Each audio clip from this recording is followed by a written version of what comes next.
हूं ममता सिंह और आप देख रहे हैं 24 प्रदेश की हुकूमत। चलिए शुरुआत करते हैं आज की ताजा तरीन खबरों से। उत्तम चिकित्सा सुविधाओं को हर नागरिक तक पहुंचाना हमारी प्राथमिकता।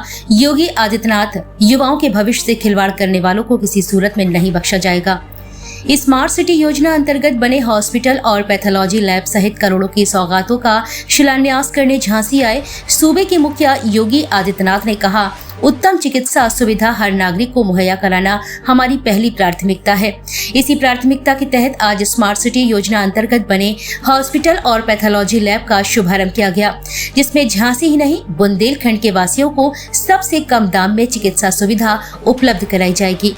अपने प्रस्तावित कार्यक्रम के मुताबिक मंगलवार को झांसी पुलिस लाइन में दोपहर 12:30 बजे उत्तर प्रदेश मुखिया हेलीकॉप्टर से झांसी पहुंचे। यहां उतरने के बाद उन्होंने भाजपा पदाधिकारी, कार्यकर्ताओं और जनप्रतिनिधियों से मुलाकात की। इस दौरान उत्तर प्रदेश सरकार के जल शक्ति मंत्री स्वतंत्र देव सिंह, सदर विधायक पंडित रवि शर्मा, सांसद अनुराग शर्मा, बबीना विधायक राजीव सिंह, जिलाध्यक्ष महानगर अध्यक्ष MLC रामतीर्थ सहित सभी कार्यकर्ता, पदाधिकारी और जनप्रतिनिधियों ने उनका स्वागत किया। इसके बाद सीएम योगी आदित्यनाथ अपने काफिले के साथ स्मार्ट सिटी योजना अंतर्गत बनाए गए हॉस्पिटल और पैथोलॉजी लैब पहुंचे, जहां उन्होंने उसका शुभारंभ किया। साथ ही उन्होंने चिकित्सकों से वार्ता कर नागरिकों को सबसे अच्छा उपचार देने की बात कही। इसके बाद वे अपने काफिले के साथ रानी लक्ष्मीबाई पार्क स्थित म्यूजियम पहुंचे, जहाँ उन्होंने वायुमंडल आदि की जानकारी की। इसके बाद वे सीधे प्रदर्शनी ग्राउंड स्थित पंडाल में पहुंचे, जहां उन्होंने जनसभा को संबोधित करते हुए कहा कि हमारी उत्तम चिकित्सा सुविधा हर नागरिक को उपलब्ध कराना हमारी पहली प्राथमिकता है। इसी के तहत स्मार्ट सिटी योजना अंतर्गत हॉस्पिटल और पैथोलॉजी लैब का शुभारंभ किया गया। उन्होंने चिकित्सकों को भी उच्च उपचार करने के स्पष्ट निर्देश दिए। वहीं उन्होंने कहा कि युवा हमारे देश का भविष्य है। युवा के भविष्य के साथ खिलवाड़ करने वालों को बख्शा नहीं जाएगा।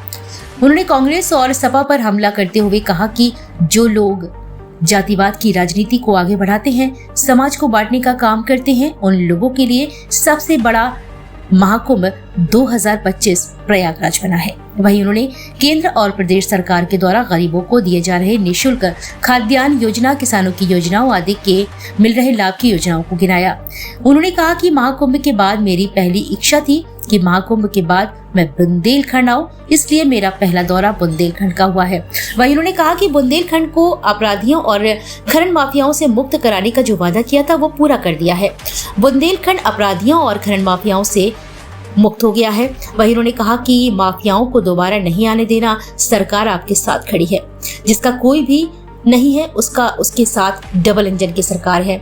वहीं उन्होंने महिलाओं के लिए सबरी अहिल्याबाई योजना आदि से लाभान्वित किया जाएगा। उन्होंने कहा कि मुझे पूरा विश्वास है कि बुंदेलखंड की बदली तस्वीर और दशा रानी लक्ष्मीबाई को सच्ची श्रद्धांजलि है।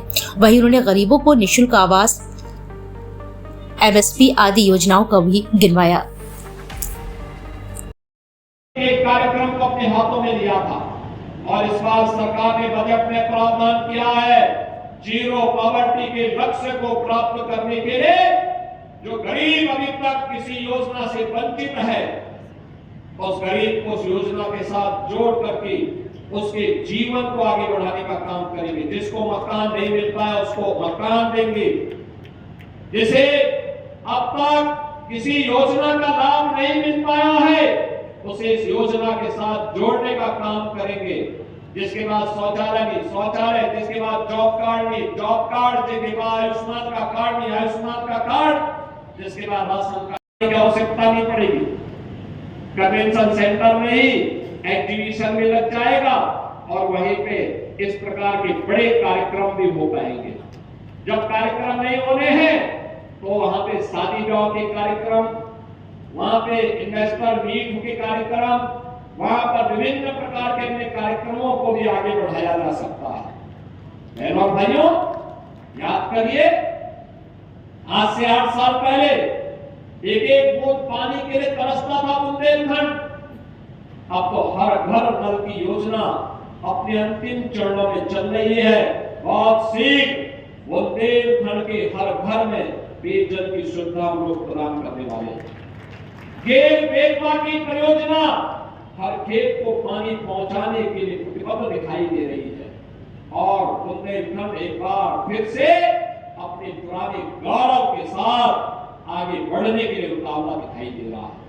मैं तो आज आपके पास कहने के लिए आया कि बहनों और भाइयों, जिस माफिया राज से, जिस दंगाइयों से इस प्रदेश को और बुंदेलखंड को मुक्त किया गया है, उसको फिर से बुंदेलखंड में पैर रखने की जगह मत देना, अन्यथा आने वाली पीढ़ी कोसेगी आप लोगों को।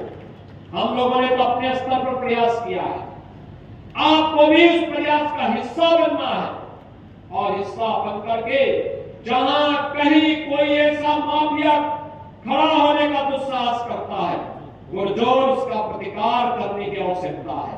सरकार आपके साथ खड़ी होगी, आपके साथ खड़ी होगी।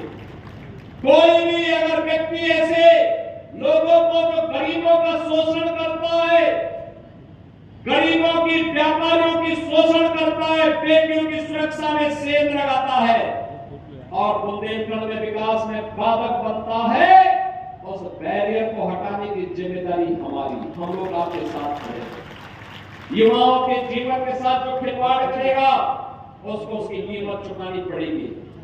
अन्नदाता किसानों के भाग्य को बदलने के लिए सरकार के द्वारा जो उठाए गए कदम है, आपने देखा होगा कल ही हमारी सरकार ने गेहूं का एमएसपी घोषित किया है।